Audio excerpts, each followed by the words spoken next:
오늘은 원래는 종려주일이라고 해서 예수님이 예루살렘에 입성한 날을 기념하는 주일입니다.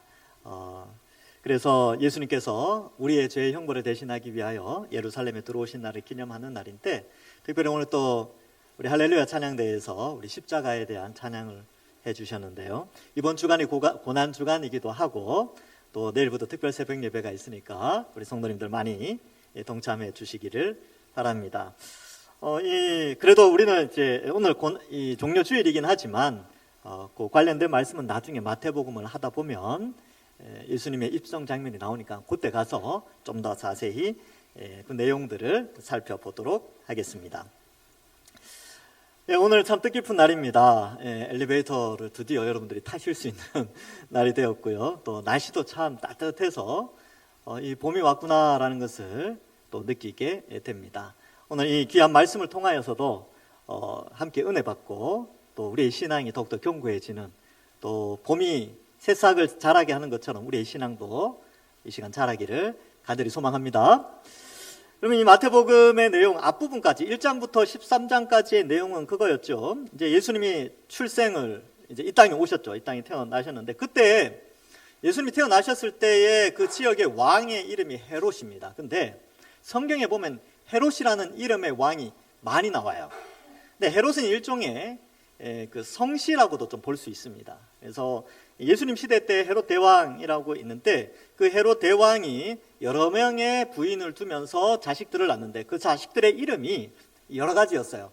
헤롯 아켈레오, 헤롯 안티파스, 또 헤롯 그 손자 이렇게 보면 헤롯 아그리빠, 또 아그리빠 1세, 2세 이렇게 나누어집니다. 근데 성경에서는 다 헤롯으로 번역을 했기 때문에 성경을 읽다 보면 여러분들이 조금 헷갈릴 때가 있습니다. 헤롯 대왕 시대 때 예수님이 이 땅에 오셨고요. 헤롯이 이 베들레헴 주변에 2세 미만의 아이들을 다 죽이려고 하자 이 마리아와 요셉이 계시를 받고 이집트로 이동을 하게 됐죠. 그 헤롯 대왕이 죽고 나서 그 유다와 사마리아 지역, 또 이두메, 남쪽 이두메 지역을 다스리는 왕이 등장하는데 그 사람의 이름도 헤롯입니다. 근데 헤롯 아켈레오예요. 헤롯 아켈레오가 이제 왕이 바뀌니까 이 예수님께서 이제 북쪽 나사렛 갈릴리 지역 나사렛 성에 들어가서 사시게 되는 것이죠. 예수님이 장성하여 이제 가버나움으로 이사를 하시게 됩니다. 그리고 가버나움을 기점으로 해서 제자들을 부르시고 갈릴리에서 사역을 시작하시게 되는 것이죠. 그래서 많은 제자들을 부르시고 기적을 행하시고 메시지를 전파하시면서 그가 하셨던, 예수님께서 하셨던 메시지 중에 가장 중요한 것 중에 하나가 바로 천국이 왔다는 거죠. 천국이 이미 가까이 임하였다.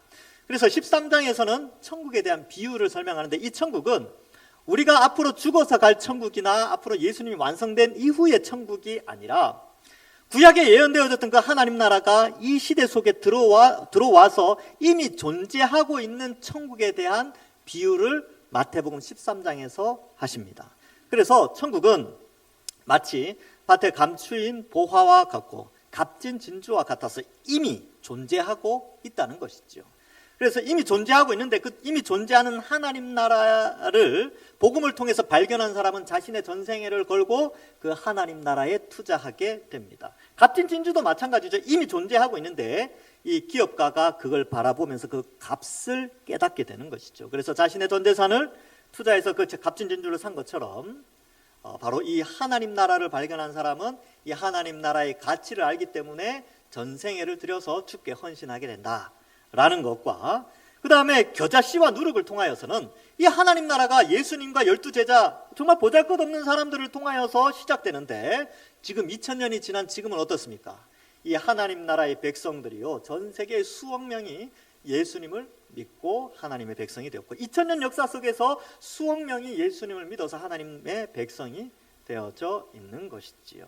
그래서 이만큼 자라 있다는 것도 나타내고 있습니다. 뿐만 아니라 이 하나님 나라가 이 세속 사회에 들어와서 그리스도의 초림과 재림 사이에 하나님 나라와 이 세상 나라가 공존하고 있는데, 이 세상 나라의 마지막, 즉 예수님이 재림할 때가 재림하시면 예수님 믿는 자와 믿지 않는 자가 확연히 구별되어지고, 믿는 자는 영생 복락, 육체가 영원히 살 수 있는 몸으로 변화되어지고 부활하여 영원히 살게 되고, 또 믿지 않는 자들은 영원한 심판에 처해지게 될 것이라는 그러한 것도 13장에서 이 좋은 씨앗과 가라지 비유, 그리고 좋은 물고기와 나쁜 물고기, 즉 그물 비유를 통해서 예수님이 말씀합니다. 정말 이렇게 멋진 하나님 나라가 이 땅에 이미 임했고, 그 이미 임한 하나님 나라에서 구약과 신약의 귀한 말씀들을 가지고 백성들에게 선포하는, 즉 영적으로 배불리는 하나님의 말씀을, 그 귀한 생명의 곳간에서 말씀을 가지고 와서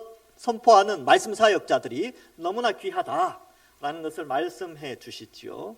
그리고 예수님이 나사렛으로 가시는데 놀랍게도 나사렛 사람들이 예수님을 배척해요. 양면성이죠. 하나님의 나라는 영광스럽게 임했지만 실제로 그 하나님 나라의 백성들이 이 세속 사회에서 살아갈 때는 배척을 받는 그러한 모습을 보여주고 있습니다. 그 배척의 정점이 어떻게 되느냐? 그 내용이 오늘 세례 요한의 그의 삶을 통해서 보여주고 있는 것이죠. 그래서 오늘 읽은 이 세례 요한의 사건은 앞에 나오는 예수님의 배척 사건과 연결되어지게 됩니다. 그리고 우리에게 우리 신앙의 본질 큰 두 가지 측면 가운데 하나를 설명해주고 있는 것입니다. 자, 그래서 1절부터 한번 살펴보도록 하겠습니다. 1절에 그때에 라고 했는데, 그때가 언제냐면 예수님께서 갈릴리에서 복음을 막 전하시고 하나님 나라 이야기하시고 설명해 주시고 기적을 일으키시고 사람들에게 진리를 선포하실 바로 그때에 분봉왕 헤롯이 이 소식을 듣게 됩니다. 여기 헤롯이 등장하죠. 헤롯. 이 헤롯은 누구냐면 헤롯 대왕의 아들 중에 헤롯 안티파스입니다. 흔히 헤롯 안디바라고도 하는데, 이 안티파스가 이 갈릴리 지역을 통치하고 있었어요. 이 갈릴리와 그리고 남쪽 이 베레아 지역을 이 헤롯 안티파스가 나누어서 통치하고 있습니다. 여러분 여기에 보면 분봉왕이라고 되어 있죠. 잘 안 쓰는 용어입니다. 근데 분자가 나눌 분자예요. 봉자가 봉할봉, 책봉하다 할 때 그 봉자예요. 그래서 나누어 이게 그 임명을 시켜서 다스리게 하는 왕이죠. 누가 나누었냐면 헤롯 대왕, 그 선대 아버지가 그 땅을 나누어서 자식들에게 나누어 주는데, 헤롯 아킬레오한테는 유다와 사마리아와 이두메 지역을 다스리게 하고요. 헤롯 안티파스에게는 갈릴리 지역과 요단 동남쪽에 있는 그 베레아 지역을 다스리도록 해 주었습니다. 예수님께서 갈릴리 지역에서 사역을 하시니까 당연히 갈릴리 지역의 분봉왕 헤롯 안티파스가 그 소식을 듣게 되는 것이지요. 근데 그때 이제 분봉왕 중에 헤롯 아킬레오와 헤롯 안티파스가 있고, 그 다음에 빌립 1세가 있었습니다. 역시 헤롯 대왕의 아들인데 배다른 형제죠. 헤롯 안티파스의 배다른 형제, 이복 형제가 됩니다. 그의 부인의 이름이 헤로디아였습니다. 자, 그런데 이런저런 사건을 통하여서 이제 사건이 발생하게 됐죠. 뒤에 보면 분봉왕 헤롯 안티파스가 예수의 소문을 듣고 그 신하들에게 이르되 이는 세례 요한이라, 그가 죽은 자 가운데 살아났으니 그러므로 이런 능력이 그 속에 역사하는도다 하더라. 약간 경기 있는, 약간 뭐라 그럴까요? 과잉 반응하면서 이런 표현을 하는 거예요. 왜냐하면 그가 과거에 세례 요한을 죽였기 때문에 그렇습니다. 그러면 그 배경이 어떻게 되느냐? 그 내용이 3절 이하에 나오게 됩니다. 배경은 이렇습니다. 이 헤롯 안티파스가 이제 원래 부인이 있었어요. 원래 부인이 있었는데 이복 동생의 아내를 보니까 너무 괜찮았나 봅니다. 마음에 들었나 봐요. 그래서 원래 부인과 이혼을 하고 자기가 원하는 대로 이복 동생의 아내를 취하게 됩니다. 그 배경을 설명하면 좀 기니까 하여튼 그렇게 됐어요. 근데 이제 이것을 세례 요한이 이제 그것이 잘못되었다라고 말을 해주게 됩니다. 여러분, 이 선지자는 바로 그런 사람이에요. 선지자는 어떤 사람이냐면, 선지자는 세 부류에게 하나님의 말씀을 대언하는 사람입니다. 첫 번째 백성, 두 번째 제사장, 세 번째 왕이에요. 백성이나 제사장이나 왕은 다 권력이라는 것이 있습니다. 백성은 큰 무리라는 권력이 있죠. 제사장은 종교 지도자이기 때문에 상당한 이스라엘 사회 속에서는 상당한 위치를 차지하고 있습니다. 왕은 말할 것도 없지요. 군사력을 가지고 있는 사람이 바로 왕입니다. 근데 선지자는 어떤 사람이냐면 때로는 농부가 되기도 하고요. 제사장 중에 한 명이 등장하기도 했습니다. 근데 이 선지자의 역할은 이들에게 하나님의 메시지를 전달하는데 대체적으로 왕과 제사장과 백성이 타락할 때 그때 하나님이 선지자를 보내세요. 왜냐하면 그 백성을 사랑하니까 그들을 회개시키고 돌이키기 위하여서 선지자를 하나님이 보내시게 됩니다. 그런데 선지자가 보통 말을 하는 것이 다 잘못된 것을 지적하게 돼 있어요. 그리고 돌이키라는 것이죠. 여러분 잘못된 것 지적함을 받아본 적이 있습니까? 그러면 그 잘못된 걸 지적함을 받고 나서 기분이 어때요? 너무 감사하다. 내게 이런 좋은 말을 해주다니. 너는 참 내 인생에 참 좋은 벗이야. 이렇게 생각하는 사람은 아마 거의 없을 겁니다. 대부분 다 잘못을 이야기하면 기분 나빠해요. 왜냐하면 첫 번째는 약간의 부끄러움 그런 게 좀 있고요. 두 번째로는 당신이 뭔데 나한테 뭐 그런 게 있어요. 자존심이 상하는 것이죠. 근데 우리가 이제 일반 평민이니까 그렇죠. 우리야 뭐 남이 날 기분 나쁘게 해도 우리가 뭐 그 사람을 해하기를 하겠습니까? 좀 기분 나쁘고 뭐 말고 그러는데 왕에게 이런 말을 하는 사람이 있다는 것은요. 그 왕의 권력 앞에 이 왕이 얼마든지 그 권력을 휘둘러서 그 사람을 제거할 수가 있어요. 그러니까 이 세례 요한이 이렇게 표현을 했다는 것은요. 이 권력 앞에 하나님의 진리가 이 왕의 권력보다 하나님을 더 두려워하는 마음으로 진실되게 말한 것이지요. 그래서 이러한 내용들이 성경에 많이 기록되어 있습니다. 이 사건은 마태, 마가, 누가복음에 기록되어 있는데 마가복음 6장 18절에 이렇게 기록되어 있습니다. 이는 요한이 헤롯에게 말하되 당신의 아내를 취한 것이 옳지 않다 하였음이니라. 여러분 왕에게 누가 이렇게 말을 할 수 있겠습니까? 근데 세례 요한이 이렇게 말을 한 것이죠. 누가복음 3장 19절에도 분봉왕 헤롯은 그의 동생의 아내 헤로디아의 일과 또 자기가 행한 모든 악한 일로 말미암아 요한에게 책망을 받고 세례 요한이 이 문제뿐만 아니라 다른 문제들 하나님 앞에 범죄한 것들을 자꾸 책망을 했어요.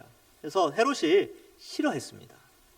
싫어했어요. 그의 입을 닫으려면 어떻게 해야 되냐면 감옥에 가두면 되는 것이죠. 결국 감옥에 가두게 됩니다. 근데 감옥에 가두는 내용을 마가복음에서 마가가 기록할 때는 이렇게 기록해요. 마가복음 6장 17절에 전에 헤롯이 자기의 동생 빌립의 아내 헤로디아에게 장가든 거로 그 다음에 내용이 중요하죠. 이 여자를 위하여 사람을 보내어 요한을 잡아 옥에 가두었으니 이렇게 돼 있어요. 이 표현은 뭐냐면 헤로디아 역시 세례 요한의 직언이 싫었어요. 그래서 헤로디아와 헤롯이 작당을 해서 결국은 세례 요한을 감옥에 가두게 됩니다. 그러니까 사람들에게 이제 이야기를 안 하는 거죠. 임금님기는 당나귀기라고 이야기를 하는데 그 말을 하지 않도록 그 말을 하는 사람을 감옥에 딱 가두면 어떻게 됩니까? 소리가 안 나가는 것이죠. 그래서 감옥에 가두었는데 또 이 마가와 누가가 기록된 부분에 보면 헤롯이요. 그렇지만 세례 요한에 대한 두려움이 있었고 그의 말에 귀를 기울이는 장면도 나옵니다. 이 세례 요한이 여러 가지 이야기를 해주면 그게 마음이 막 찔려요. 그래서 마음에 찔려 하는데 안 고쳐. 그런 장면이 나와요. 그리고 결국은 악한 것을 택하여 세례 요한을 죽이게 되는 것이지요. 그래서 한 사건이 등장하는데 어쨌든 3절에 보니까 결박하죠. 4절에 이는 요한이 헤롯에게 말하되 그 아내를 차지한 것이 옳지 않다 하였기 때문에 그렇습니다. 그런데 헤롯이 죽이려고 많이 했어요. 5절에 보면 막 죽이려고 하는데 사람들의 눈이 두려워가지고. 그러니까 이 헤롯의 특징을 좀 아시겠죠? 헤롯은 사람들의 이목을 중요시 여겼습니다. 명예, 사람들의 눈치를 봤다는 것이지요. 이 헤롯과 헤로디아와 나중에 헤로디아의 딸, 이 세 사람은요, 이 세상과 상당히 밀접한 관련이 있어요. 이 세상을 상징하는 세 인물입니다. 권력을 가졌죠. 권력에 대한 정력이 가득한 사람이었고 그의 딸은 어땠습니까?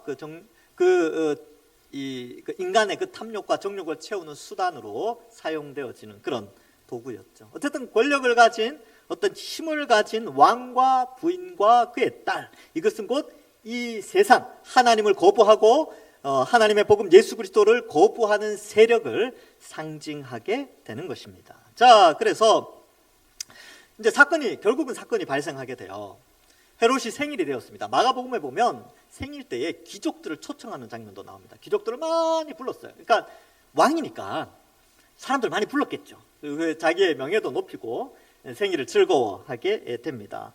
생일이 되어서 헤로디아의 딸이 연석 가운데서 춤을 추어 헤롯을 기쁘게 해요. 그래서 아주 그 새 아버지의 마음을 아주 기쁘게 했나 봐요. 그래서 그러한 것들을 이제 춤을 추게 되는데, 헤롯이 그 딸에게 맹세를 하게 됩니다. 여러분, 맹세는 보통 신의 이름으로 하거든요. 신의 이름으로 맹세를 하기로 7절에 보니까 무엇이든지 달라는 대로 주겠다라고 약속하게 됩니다. 야, 네가 원하는 거 내가 다 줄게.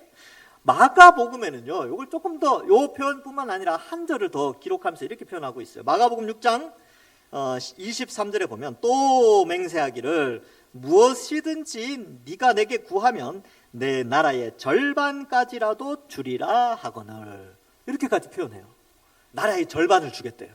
이제 실제로 주겠다는 뜻이 아니라 원하는 거 무조건 다 들어주겠다라는 관용적인 표현으로 이렇게까지 표현을 한 것이죠. 근데 이 표현을 아무도 없는 데서 몰래 이야기한 게 아니고, 많은 사람들이 있는 데서, 귀족들과 그 연회에 참석한 많은 사람들이 있는 데서 자신의 권력과 힘과 이런 것을 과시하기 위하여 그의 딸에게 야, 달라는 거 다 주겠다, 그만한 능력이 있다는 것을 자신을 뽐내는 것이지요.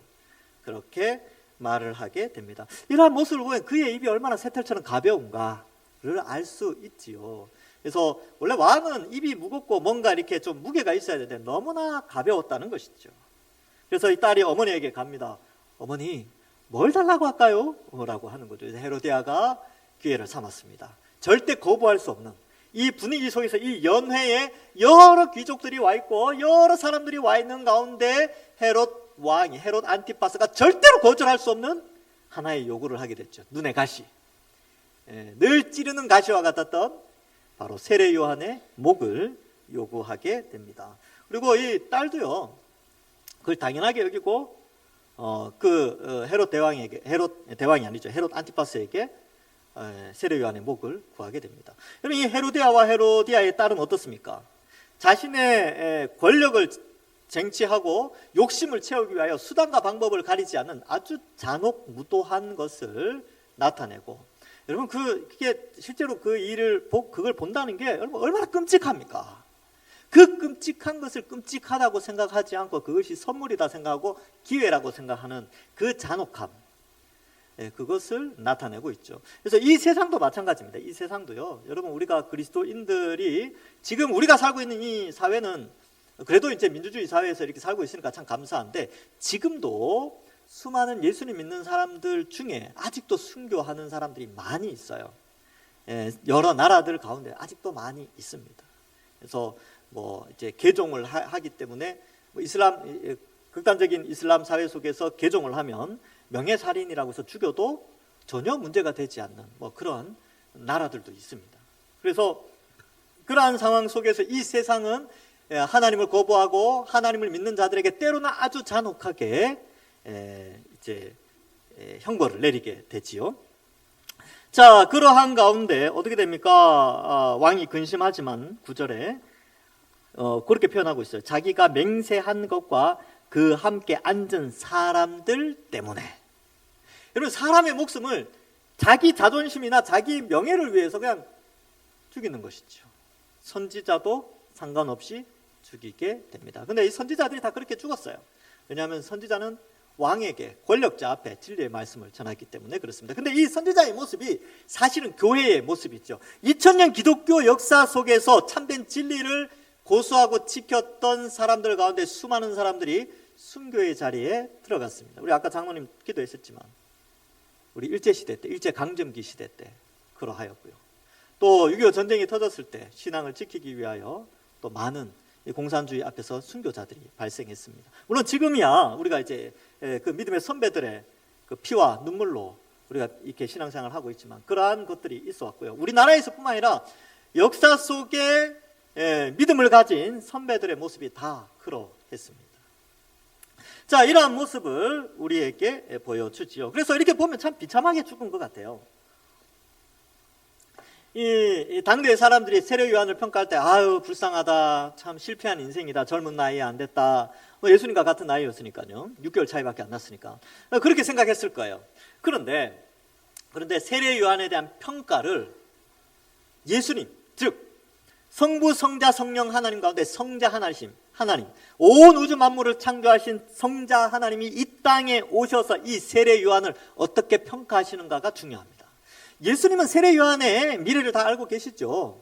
그리고 그 세례 요한을 이렇게 평가하십니다. 마태복음 11장 9절에 보면 그러면 너희가 어찌하여 나갔더냐? 광야로 왜 나갔느냐? 선지자를 보기 위함이 아니었더냐? 옳다. 내가 너희에게 이르노니 선지자보다 더 나은 자니라. 세례 요한을 선지자보다 더 나은 자로, 선지자 중에 선지자로 예수님이 세례 요한을 높여주십니다. 그뿐만 아닙니다. 마태복음 11장 11절에 내가 진실로 너희에게 이르노니 여자가 낳은 자 중에 세례 요한보다 더 큰 이가 일어남이 없도다 라고 하면서 예수님께서 그를 칭찬합니다. 물론 나중에 세례 요한처럼 수많은 순교자들도 세례 요한보다 더 크다 이렇게 표현은 하시지만 어쨌든 여자가 낳은 자 중에 세례 요한보다 큰 사람이 없다라고 칭찬을 하시죠. 그 얘기는 명예입니다. 그리고 마태복음 11장 14절에 만일 너희가 즐겨받을진대 오리라 한 엘리야가 곧 이 사람이라. 여러분, 이스라엘 사람들에게 엘리야는 선지자로서의 상징적인 인물입니다. 최고의 선지자.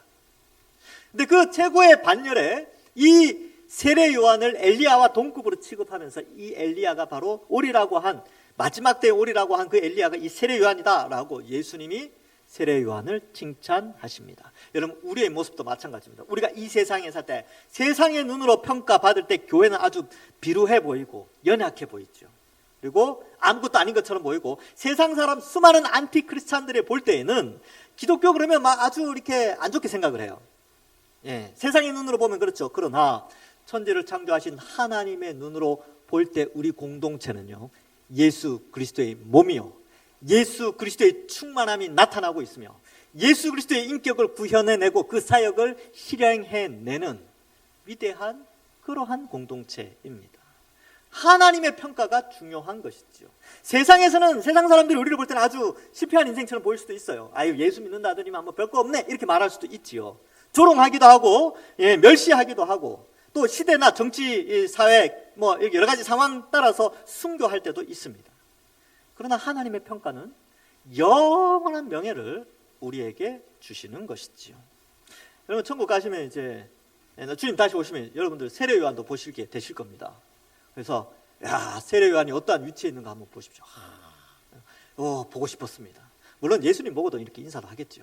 또 제자들 보고 아유 반가웠습니다. 이렇게 당신 존경 이렇게 하죠. 세례 요한도 그때 한번 보십시오.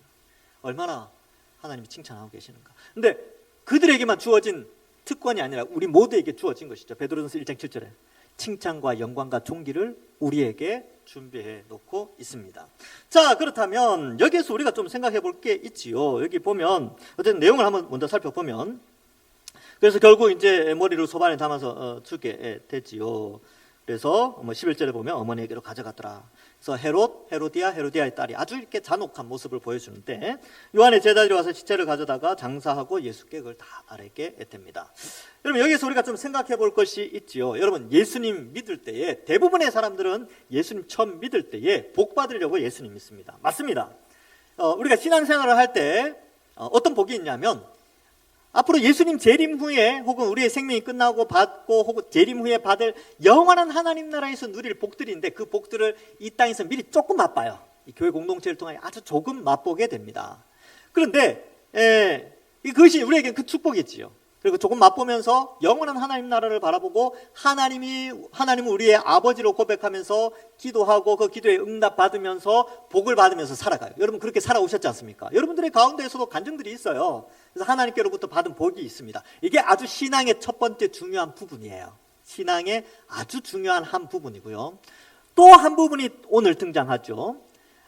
이 신앙에 있어서 이런 축복도 우리에게 있는데 또한 이 시대, 이 세상 속에서 이미 임한 하나님 나라의 백성들로 살아가다 보니까 세상의 가치관과 달라요. 이 가치관의 차이 때문에 때로는 죽기도 하고 조롱도 당하고 수치도 당하고 고난도 당하고 또 이 성경적 가치관으로 살아가다 보니까 교회에서 봉사도 하면서 어려움도 당하고 세상 속에서 힘든 일을 당하게 된다는 것이죠. 그리고 생을 살아가면서 때로는 여러 가지 삶의 고난의 문제들이 닥쳐오게 됩니다. 그것이 신앙의 한 일부예요. 이것이 신앙에서 벗어난 것이 아니라 이런 고난의 문제가 우리의 한 부분이라는 것이죠. 그럼 우리 분리해서 생각해 볼 수 없다는 것입니다. 그것이 바로 신앙이다라는 것을 우리에게 말해주고 있는 것이죠. 동전의 양면과 같습니다. 여러분, 동전의 한 면만 있으면 그 동전은 가치가 없어요. 동전의 앞뒤가 있어야 그 동전이 어디 가서 써먹을 수가 있는 겁니다. 마찬가지로 우리 신앙이라는 동전의 한쪽 면에는 축복이라는 면이 있어요. 하나님이 우리를 지켜주시고 우리가 하나님 자녀가 되기 때문에 천국에 받을 복을 이 땅에서 미리 조금 맛볼 수 있도록 우리에게 축복해 주십니다. 우리 앞길을 책임져 주시죠. 그런데 또 한쪽 면에는요, 고난이라는 문제가 있다는 거예요. 왜? 우리가 계속 13장에서 살펴본 것처럼 이미 임한 천국 백성으로 이 세속 사회 속에서 살아가기 때문에 고난의 문제가 있는 것인데, 그 고난의 절정이 바로 이 죽음에 해당된다는 것을 보여주고 있죠. 예수님도 나사렛에서 배척을 당하셨죠. 세례 요한은 하나님의 백성으로서 이 세속 사회의 권력 앞에서 죽음을 당하죠. 나중에 예수님은 어떻습니까? 이 연속선상에서 예수님은 십자가에 달려 죽으시게 되고, 이 12명의 제자들 역시 고난의 삶을 살고 순교를 하게 되는 그러한 역사를 보여줍니다. 그리고 우리 수많은 믿음의 선배들도 역시 고난과 순교의 여정 가운데 지금껏 이렇게 왔죠. 근데 놀라운 것은 이런 고난이 있는데도 예수 믿는 사람들은 늘어만 가요. 신기하죠. 바로 겨자씨와 누룩같이 하나님 나라가 확장되어진다는 것을 말씀해 주고 있습니다. 여러분들도 잘 생각해 보십시오. 여러분, 우리에게 주어지는 영광이 있어요. 예수님 믿는 것 때문에 이 땅을 살아갈 때 축복이 있습니다. 영광이 있어요. 또 앞으로 준비된 영광이 있습니다. 그러나 우리에게 또한 고난도 있다는 사실을 잊지 않으셔야 됩니다. 그 고난은 때로는 우리를 연단시켜서 영원한 하나님 나라의 칭찬과 영광을 위한 우리의 연단의 과정이기도 합니다. 예수 믿으면서 어려움이 온다고 나 예수님 못 믿겠다, 이게 아니라 내게도 고난이 오는구나, 나도 이제 신앙이라는 것이 생길 수 있도록, 더 견고해질 수 있도록 주께서 내게 고난을 주시는구나 라고 생각하셔야 된다는 것입니다. 여러분, 자전거 잘 타십니까? 두발 자전거, 네발 자전거 말고 두발 자전거. 두발 자전거 보시면 앞에 톱니바퀴가 하나 있고요, 뒤에 톱니바퀴가 있어요.